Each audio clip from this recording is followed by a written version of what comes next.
Shalom, Bapak Ibu yang diberkati Tuhan. Sebelum kita diberkati oleh firman-Nya, mari kita bersekutu dalam doa. Maha besar Engkau ya Allah, Allah yang kami kenal dalam Kristus Yesus, Allah yang melawat dan memelihara kehidupan kami sampai pada saat ini. Kami datang mengucap syukur karena anugerah Tuhan yang mengizinkan kami memperdengarkan firman dan mendengarkan firman. Biarlah hati dan pikiran kami tertuju kepada kasih karunia Tuhan. Berkati kami, tolong kami melalui Roh-Mu yang kudus, agar kami mengerti, memahami, dan dimampukan untuk melakukan firman Tuhan. Dalam nama Yesus kami berdoa dan mengucap syukur. Amin. Saudara-saudara, ibu bapak yang diberkati Tuhan, firman Tuhan menyapa kita pada saat ini dari 1 Samuel pasal 8 ayat 4 sampai 11. 1 Samuel pasal 8 ayat 4 sampai 11. Kami akan bacakan firman Tuhan bagi kita. Demikianlah firman-Nya. Sebab itu berkumpullah semua tua-tua Israel. Mereka datang kepada Samuel di Rama dan berkata kepadanya, "Engkau sudah tua dan anak-anakmu tidak hidup seperti engkau. Maka angkatlah sekarang seorang raja atas kami untuk memerintah kami, seperti pada segala bangsa-bangsa lain."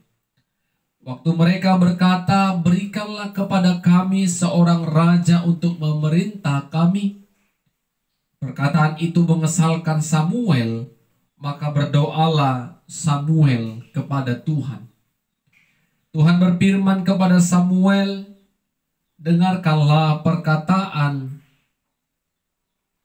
bangsa itu dalam segala hal yang dikatakan mereka kepadamu. Sebab bukan engkau yang mereka tolak, tetapi akulah yang mereka tolak, supaya jangan aku menjadi raja atas mereka. Tepat seperti yang dilakukan mereka kepadaku sejak hari aku menuntun mereka keluar dari Mesir sampai hari ini, yakni meninggalkan daku dan beribadah kepada Allah lain. Demikianlah juga dilakukan mereka kepadamu.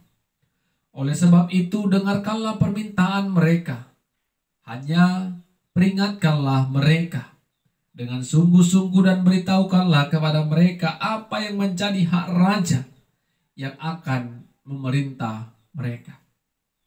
Dan Samuel menyampaikan segala firman Tuhan kepada bangsa itu yang meminta seorang raja kepadanya.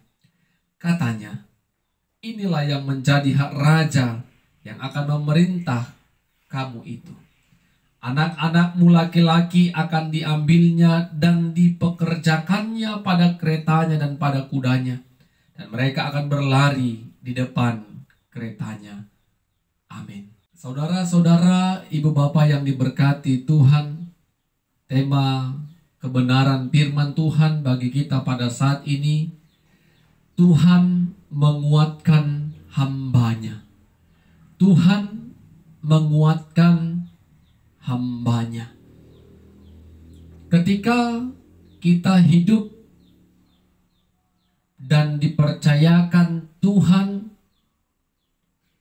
sebuah kesempatan yang tentu tidak dimiliki oleh orang-orang lain, yaitu melayani Dia di dalam rumah-Nya yang kudus atau yang kita sebut dengan gereja. Setiap kita pelayan Tuhan pasti akan ada dan pasti ada hambatan di dalam melayani setiap jemaat-jemaat yang sedang Tuhan percayakan untuk kita layani. Ada jemaat yang tidak suka akan kehadiran kita. Artinya mereka menolak pelayanan kita Dan apapun yang kita kerjakan, apapun yang kita lakukan, mereka tidak suka. Kalau ini terjadi, Bapak Ibu yang diberkati Tuhan, kita sering jemaat mengeluh ketika ada hamba Tuhan yang ditempatkan di gereja tersebut. Mungkin ketika hamba Tuhan itu sudah lama, mereka mengeluh, mereka membuat perkara atau persoalan bagaimana cara hamba Tuhan itu atau pelayan itu tidak lagi melayani di gereja tersebut. Kalau kita berpikir, merenungkan Bapak Ibu yang diberkati Tuhan, mengapa jemaat yang kita layani melakukan hal-hal yang demikian? Dan yang berikutnya, apa yang harus dilakukan, dikerjakan oleh hamba Tuhan, pelayan Tuhan yang menghadapi jemaat yang melakukan hal demikian kepada dirinya? Firman Tuhan yang kita baca, renungkan hari ini menjadi pembelajaran hidup bagi kita. Ketika tua-tua Israel datang menghadap kepada Samuel, mereka mendesak Samuel agar Samuel mengangkat seorang raja untuk memimpin mereka. Dengan dalil mereka mengatakan kalau Samuel sudah tua. Bukan hanya itu, mereka juga katakan kalau anak-anak Samuel tidak hidup seperti yang dilakukan oleh Samuel. Mereka mencari keuntungan, mencari laba, dan memutarbalikkan keadilan. Itulah karakter, sikap dari anak-anak Samuel, sehingga umat Israel gelisah, ketakutan, khawatir, dan cemas akan keberadaan mereka pada saat itu. Tidak ada lagi yang dapat memimpin mereka. Tidak ada lagi yang dapat menjaga, memelihara, dan menjamin keamanan mereka. Ada dua hal kemungkinan mengapa umat Israel ini mendesak Samuel untuk mengangkat seorang raja. Yang pertama, umat Israel lebih percaya mereka dipimpin oleh raja daripada dipimpin oleh hakim.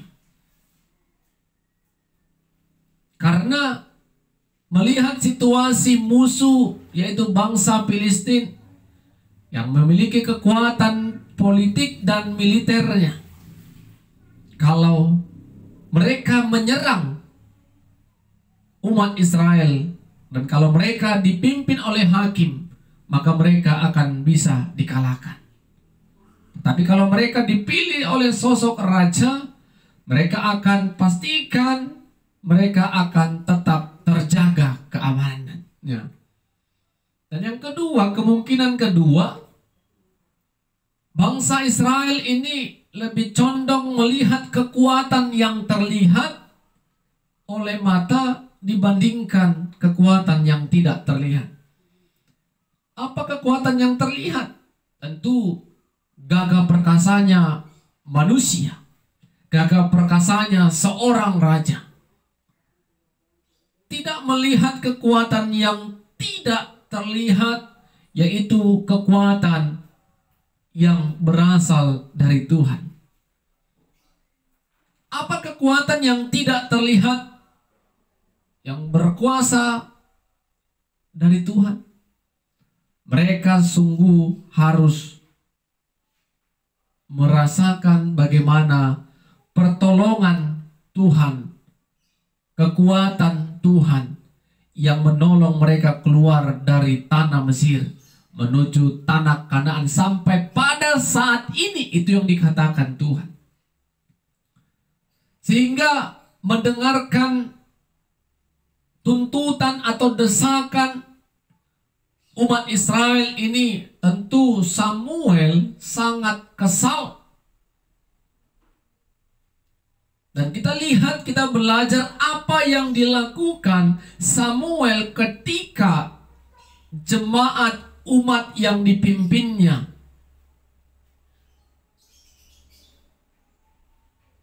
memberikan desakan agar mengangkat seorang raja. Di dalam kekesalannya, dia tidak mau tunjukkan itu kepada umat. Dia tidak mau marah seketika itu secara spontan kepada umat, tetapi dia datang kepada Tuhan.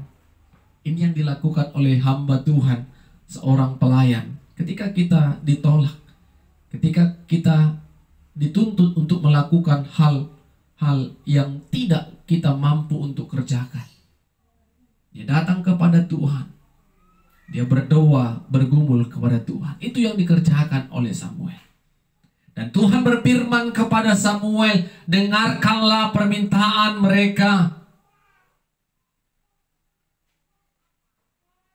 Karena apa? Tuhan katakan itu. Sesungguhnya bukan engkau yang mereka tolak, tetapi aku sebagai raja yang mereka tolak. Umat Israel tidak mau kalau raja yang tidak kelihatan itu,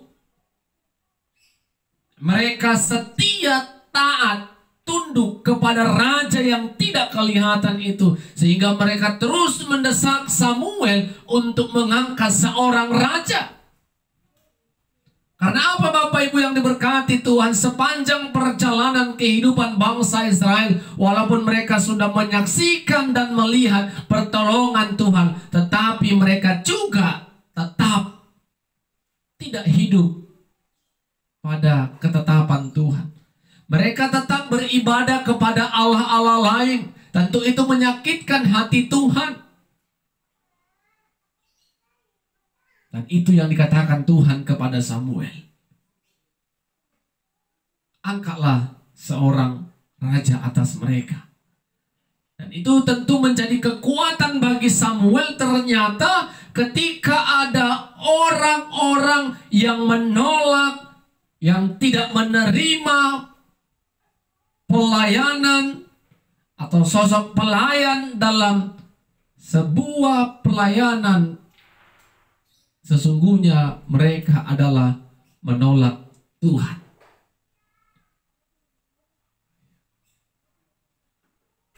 Apakah mereka takut sanksi? Walaupun Samuel sudah tua, kalau Tuhan yang pakai Samuel, Tuhan yang pimpin Samuel, maka mereka juga akan terjaga. Mereka juga akan nyaman. Tetapi mereka memberontak, bentuk dosa yang terus menguasai hidup umat bangsa Israel. Tuhan berfirman kepada Samuel, tetapi katakanlah apa yang menjadi hak raja yang memimpin mereka di kemudian hari. Samuel mengatakan kepada bangsa Israel itu, baiklah, aku akan mengangkat seorang raja, tetapi ada hal yang akan menjadi hak raja yang memimpin mereka. Apa itu haknya Bapak Ibu? Anak laki-lakimu akan diambilnya dan dipekerjakannya, dipakainya untuk berlari di depan kuda dan kereta. Tentu itu menjadi konsekuensi dari keputusan kekerasan hati umat Israel pada saat itu.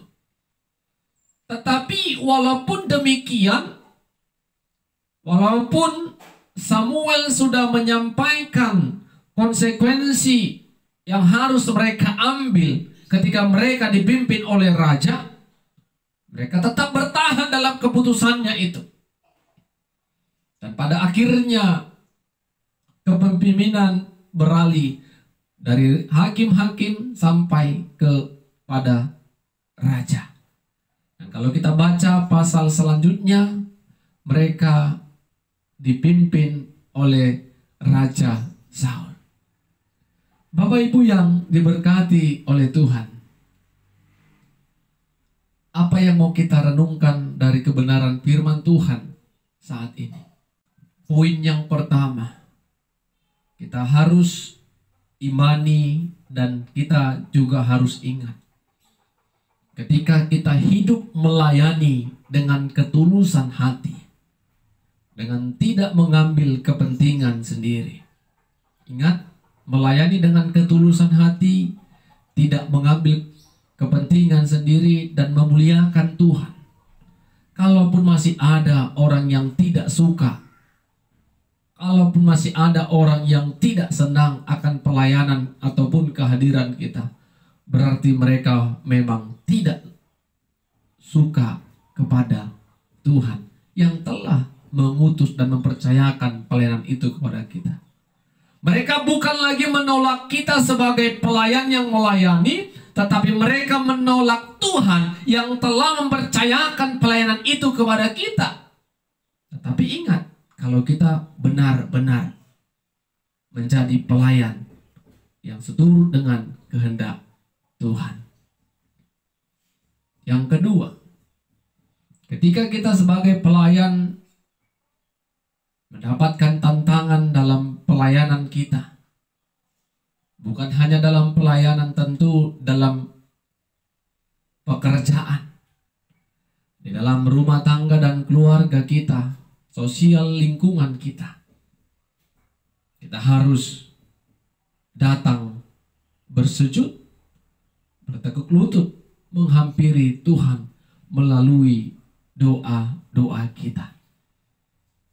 Karena pergumulan itu, tantangan itu tidak dapat kita selesaikan sendiri. Kita harus datang kepada Tuhan, meminta hikmat dan petunjuk dari Tuhan.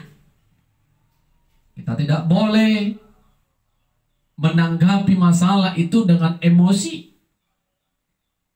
dengan memaksakan kehendak keinginan sendiri, tetapi terlebih datang dulu kepada Tuhan. Seperti yang dikerjakan oleh Samuel. Samuel dengan kesal, walaupun dia kesal, dia tidak perlihatkan itu kepada umat, tetapi dia datang kepada Tuhan melalui doa. Doa adalah jalan keluar untuk kita bisa bertahan dan mendapatkan hikmat untuk menyelesaikan, bertahan dalam pergumulan yang kita hadapi. Tanpa pertolongan, tanpa kuasa Tuhan, kita tidak akan mampu menghadapi setiap tantangan yang terus datang kepada kita. Dan poin yang terakhir, poin yang ketiga, saudara-saudara, belajar dari umat Israel ini. Jangan pernah kita mengeraskan hati kita untuk memaksakan kehendak kita, keinginan kita. Dan pada akhirnya kalau kita memaksakan kehendak kita, akan berujung kepada ketidakbaikan untuk hidup kita. Belajarlah untuk menerima keputusan Tuhan. Belajarlah untuk mensyukuri setiap jalan Tuhan. Karena hidup kita bukan lagi menjalani apa yang kita pikirkan, apa yang kita rancangkan, tetapi ada Tuhan yang menjadi sumber pertolongan, sumber arah hidup kita. Dan jalan Tuhanlah yang tentu kita kerjakan.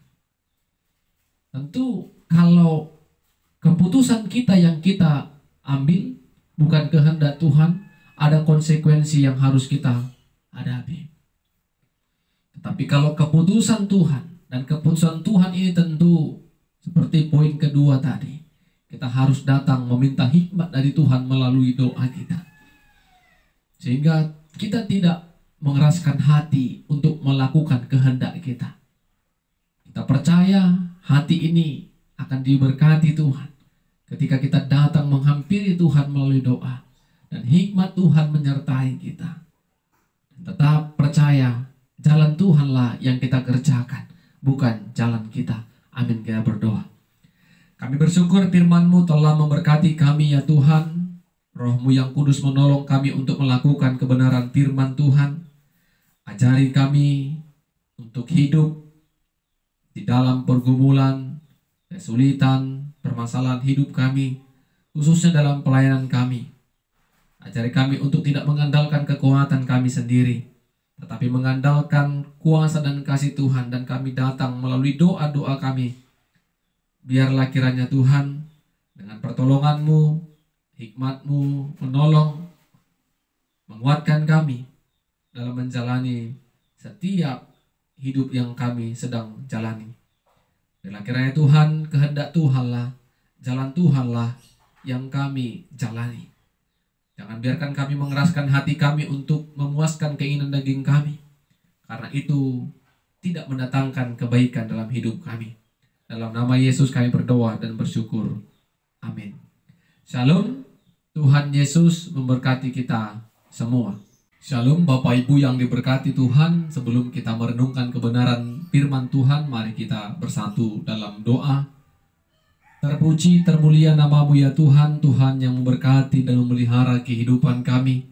Kami bersyukur pimpinan-Mu tetap kami rasakan, khususnya ketika Tuhan izinkan kami memperdengarkan dan mendengarkan kebenaran Tuhan. Biarlah hati dan pikiran kami diberkati Tuhan. Roh-Mu yang kudus menolong, memampukan, dan membuat kami mengerti akan kebenaran firman-Mu. Dalam nama Yesus kami berdoa dan mengucap syukur. Amin. Saudara-saudara, Bapak Ibu yang diberkati Tuhan, firman Tuhan menyapa kita pada saat ini dari 2 Korintus pasal 4. 2 Korintus pasal 4 ayat 13 sampai pasal yang kelima ayat 1. 2 Korintus pasal 4 ayat 13 sampai 2 Korintus pasal 5 ayat yang pertama. Kami akan bacakan firman Tuhan bagi kita, demikianlah firman-Nya. Namun karena kami memiliki roh iman yang sama, seperti ada tertulis, aku percaya, sebab itu aku berkata-kata. Maka kami juga percaya, dan sebab itu kami juga berkata-kata. Karena kami tahu bahwa Ia yang telah membangkitkan Tuhan Yesus akan membangkitkan kami juga bersama-sama dengan Yesus. Dan Ia akan menghadapkan kami bersama-sama dengan kamu kepada diri-Nya. Sebab semuanya itu terjadi oleh karena kamu, supaya kasih karunia yang semakin besar berhubung dengan semakin banyaknya orang yang menjadi percaya, menyebabkan semakin melimpahnya ucapan syukur bagi kemuliaan Allah. Sebab itu kami tidak tawar hati. Tetapi meskipun manusia lahiriah kami semakin merosot, namun manusia batinia kami dibaharui dari sehari ke sehari. Sebab penderitaan ringan yang sekarang ini mengerjakan bagi kami kemuliaan kekal yang melebihi segala-galanya, jauh lebih besar daripada penderitaan kami. Sebab kami tidak memperhatikan yang kelihatan, melainkan yang tak kelihatan. Karena yang kelihatan adalah sementara, sedangkan yang tak kelihatan adalah kekal. Karena kami tahu bahwa jika kemah tempat kediaman kita di bumi ini dibongkar, Allah telah menyediakan suatu tempat kediaman di sorga bagi kita, suatu tempat kediaman yang kekal. Amin. Saudara-saudara, ibu bapak yang diberkati Tuhan, tema kebenaran firman Tuhan bagi kita, di balik penderitaan dalam pelayanan, ada kemuliaan Tuhan. Di balik penderitaan dalam pelayanan ada kemuliaan Tuhan. Saudara-saudara, tentu semua kita setuju yang mendengarkan firman Tuhan ini. Tidak ada seorang pelayan yang tidak memiliki pergumulan, tantangan, hambatan, ataupun penderitaan dalam hidupnya. Karena apa? Karena orang yang memberikan hidupnya melayani Tuhan, penderitaan, tantangan, hambatan, pergumulan, masalah, itu menjadi bagian yang harus dan pasti dihadapinya.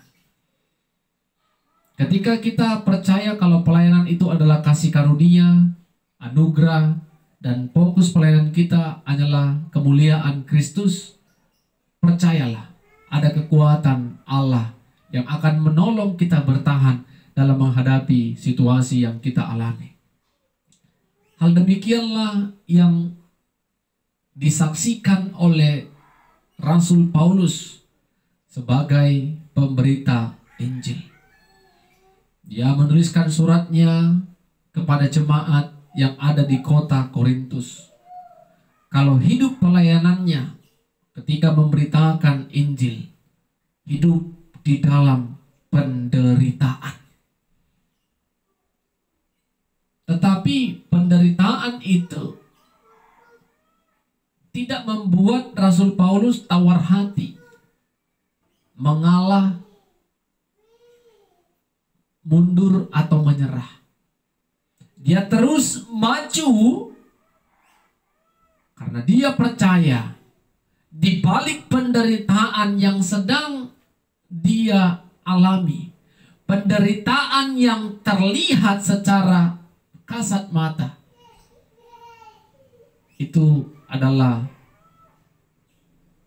kemuliaan Tuhan semakin dinyatakan. Paulus tidak melihat penderitaan itu secara kasat mata. Paulus melihat ada sesuatu yang tidak terlihat yang sedang Rasul Paulus persiapkan, walaupun yang sedang dipersiapkan itu akan banyak ada penderitaan-penderitaan yang dialaminya. Rasul Paulus mengatakan dengan tegas, kalau setiap orang-orang percaya kepada Kristus Yesus akan dibangkitkan oleh Allah, sama seperti Allah telah membangkitkan Kristus Yesus, kita akan hidup bersama dengan Kristus Yesus dalam kerajaannya. Itu yang menjadi kesaksian Rasul Paulus, bahwasanya Kristuslah yang menjadi pusat pemberitaan pelayanannya. Dia tidak mementingkan dirinya sendiri. Dia hidup melayani. Walaupun dia harus menderita, berita Injil harus sampai kepada jemaat yang Tuhan percayakan dalam kehidupan Rasul Paulus. Dan ada statement iman yang luar biasa kita baca di pasal 5 ayat pertama ini, Bapak Ibu yang diberkati Tuhan. Kalau Allah membongkar tempat kediaman kita di bumi ini, menunjukkan kedatangan Tuhan kedua kali, maka sesungguhnya kita tidak lagi cemas, takut, dan khawatir. Karena ada kediaman yang kekal di surga yang Tuhan sediakan bagi kita orang-orang yang setia, percaya kepada Tuhan sampai kita mengakhiri hidup kita. Ini yang membuat Rasul Paulus percaya, yakin, walaupun dia harus menderita, walaupun dia harus susah, walaupun dia harus dihina, dicaci, dikecilkan, dia melihat dan mengimani ada tempat yang Tuhan sudah persiapkan baginya dan bagi kita orang-orang percaya. Bapak Ibu yang diberkati Tuhan, apa yang kita renungkan dari kebenaran firman Tuhan saat ini? Poin yang pertama, kunci hidup berhasil dalam dunia yang panah ini adalah jangan menyerah. Jangan tawar hati. Kita harus maju, pantang mundur, dan tidak menyerah. Walaupun hidup ini harus dibayang-bayangi dengan penderitaan dan kesusahan. Karena apa Bapak Ibu? Karena ada Tuhan yang memelihara hidup kita tentunya. Kalau Tuhan sudah pelihara hidup kita, seperti yang disaksikan oleh Rasul Paulus, Tuhan yang memberikan kita kekuatan. Kekuatan yang tidak terlihat tetapi bisa kita rasakan, menolong kita bertahan dalam kesusahan hidup. Kalau fokus hidup dan perhatian kita adalah kasih karunia Tuhan, Rasul Paulus tidak menyerah. Dan itu yang mau kita teladani. Sampai akhir hidupnya dia tetap percaya kepada Kristus Yesus. Dan poin yang kedua Bapak Ibu yang diberkati Tuhan, apa yang dikatakan oleh Rasul Paulus ini adalah hal yang harus kita imani. Kalau memang kita sudah menaruh kepercayaan penuh kepada Kristus sebagai Tuhan dan Juru Selamat kita yang hidup, dan kita tunjukkan melalui buah kita, melalui perbuatan-perbuatan baik, maka kita tidak perlu lagi khawatir, cemas, dan takut ketika Tuhan datang kedua kali, ketika Tuhan panggil kita dari dunia ini. Maka Tuhan sudah persiapkan tempat yang kekal, yang ada di kerajaan surga. Itu iman kita. Walaupun kita menderita di dunia, itu terlihat, tetapi pandanglah, ada hal yang tidak bisa kita lihat, tetapi sifatnya kekal, yaitu hidup setelah kematian. Hidup kita akan bersama-sama dengan Kristus Yesus dalam kerajaan Allah yang telah Tuhan persiapkan untuk kita nikmati. Oleh karena itu, Bapak Ibu yang diberkati Tuhan, jangan takut, jangan khawatir ketika Tuhan panggil kita, ketika Tuhan datang kedua kali. Kalau memang kita hidup benar di mata Tuhan, kalau kita hidup menjadi berkat, maka ada tempat yang Tuhan persiapkan.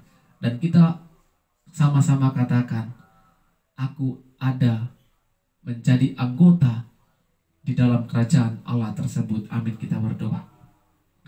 Kami mengucap syukur Tuhan, pengalaman iman yang disampaikan Rasul Paulus kepada jemaat yang ada di Korintus menjadi kekuatan bagi kami. Walaupun penderitaan, kesusahan hidup terus membayang-bayangi kami, tetapi kami harus percaya ada kekuatan Allah yang menolong kami untuk melewatinya ya Tuhan. Hikmat-Mu menyertai kami. Dan kami percaya Tuhan, hidup kami akan terus dipelihara, dijaga oleh Tuhan. Engkau menolong kami memelihara iman percaya kami. Dan Engkau menolong kami untuk tetap bisa berbuah dengan melakukan perbuatan yang berkenan di hadapan Tuhan. Agar ketika Tuhan datang, Tuhan panggil kami, maka kerajaan sorga menjadi bagian hidup kami. Kami bersyukur itu semua karena kasih karunia Tuhan. Dalam nama Yesus kami berdoa dan mengucap syukur. Amin. Shalom Bapak Ibu, Tuhan Yesus memberkati kita semua.